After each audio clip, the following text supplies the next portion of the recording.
আমাদের স্বাস্থ্য ব্যবস্থাকেও কিন্তু স্থানীয় সরকারের কাছে আনা দরকার। ধর্ম যার যার, রাষ্ট্র হচ্ছে সবার। 20 কোটি দেশের মানুষ, আমাদের সম্পদ অনেক সীমিত, এর মধ্যে যে সমস্ত কাজ রাতারাতি হয়ে যাবে সে কথাটা মনে করার কোনো কারণ নেই। স্থানীয় সরকার যার প্রতিনিধি, চেয়ারম্যান, মেম্বার, তাদেরকে কিন্তু আপনার শক্তিশালী করতে হবে। যেটা আপনারা বলেছেন, ক্ষমতায়ন করতে হবে।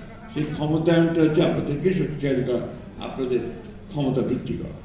আমি বিশ্বাস করি যে বাংলাদেশের মানুষ সবসময় আপনার সঠিক পথটাকে বেছে নেয়, এবং আপনারা যারা তৃণমূল পর্যায়ে রাজনীতি করেন, তৃণমূল পর্যায়ে মানুষকে সংগঠিত করেন, মানুষের কাছে দাঁড়ান, মানুষের সুখে দুঃখে কষ্টে কাছে দাঁড়ান, আপনার দেশটাকে সবচেয়ে ভালো চেনেন, মানুষগুলোকে সবচেয়ে ভালো জানেন, তাই না?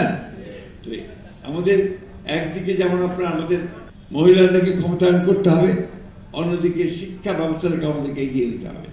এই শিক্ষা ব্যবস্থাটাকে আগে দিতে না পারলে আমরা সামনে এগোতে পারবো না। আমাদের স্বাস্থ্য ব্যবস্থাকেও কিন্তু স্থানীয় সরকারের কাছে আনা দরকার, যাতে করে তারা তাদের ভূমিকা রাখতে পারেন, মানুষের স্বাস্থ্যের সেবার জন্য উন্নতি হয়, সেই ব্যবস্থা আমাদেরকে দেখতে হবে।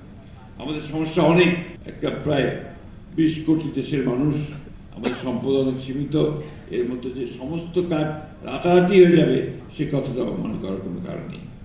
আমাদের মধ্যে কিন্তু একটা নতুন বিভাজনের রাজনীতি করার চেষ্টা করা হচ্ছে, ধর্মের নাম নিয়ে আমাদেরকে বিভক্ত করার চেষ্টা করা হচ্ছে। এটাও আমাদের জন্য সঠিক নয়। আমরা ইসলাম ধর্মে বিশ্বাস করি, আমরা সবচেয়ে সংখ্যাগরিষ্ঠ, কিন্তু আমাদের ধর্মে পরিষ্কার করে বলা হচ্ছে যে অন্য ধর্মকে যেন আমরা খাটো করে না দেখি, এবং একটা ধর্মকে, আমাদের ধর্মকে যেন শুধুমাত্র আমরা সবসময় সামনে না নিয়ে অন্যান্যদেরকে যেন আমরা সেই একইভাবে আমরা ট্রিট করার চেষ্টা করি।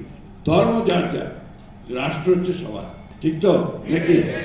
আপনি যখন চেয়ারম্যান হন, আপনি হিন্দু ভাইদের দুর্গা পূজায় যান না, তাদের পূজায় যান না, তারা আপনাদের ঈদে পার্বণে আসেন, আপনাদের কাছে আসে, তো সবাই আসে, একসাথেই আমরা এখানে বেড়ে উঠেছি, একসাথেই আমরা থাকি।